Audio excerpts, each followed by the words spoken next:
কেউ কথা রাখেনি। ৩৩ বছর কাটল, কেউ কথা রাখেনি। ছেলেবেলায় এক পষ্টমী তার আগমনী গান হঠাৎ থামিয়ে বলেছিল, শুক্লা দ্বাদশীর দিন অন্তরাটুকু শুনিয়ে যাবে। তারপর কত চন্দ্রভুক অমাবস্যা চলে গেল, কিন্তু সেই পষ্টমী আর এলো না। ২৫ বছর প্রতীক্ষায় আছি। মামাবাড়ির মাঝি নাদের আলী বলেছিল, বড় হও দাদা ঠাকুর, তোমাকে আমি ৩ প্রহরের বিল দেখাতে নিয়ে যাব। সেখানে পদ্ম ফুলের মাথায় সাপ আর ভ্রমর খেলা করে। নাদের আলী, আমি আর কত বড় হব? আমার মাথা এ ঘরের ছাদ ফুঁড়ে আকাশ স্পর্শ করলে তারপর তুমি আমায় ৩ প্রহরের বিল দেখাবে? একটাও রয়্যাল গুলি কিনতে পারিনি কখনো।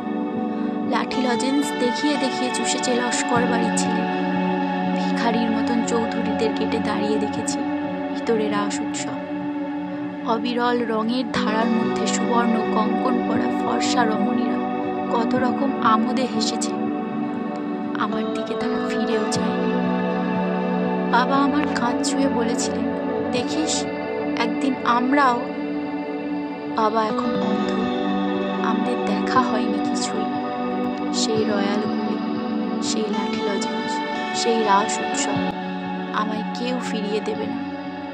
বুকের মধ্যে সুগন্ধি রুমাল রেখে বরুণা বলেছিল, যেদিন আমায় সত্যিকারের ভালোবাসবে সেদিন আমার বুকেও এরকম আতরের গন্ধ হবে।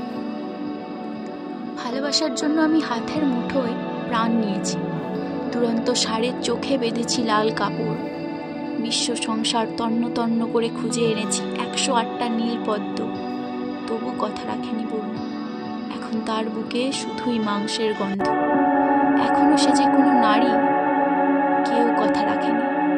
৩৩ বছর কাটল, কেউ কথা রাখেনি।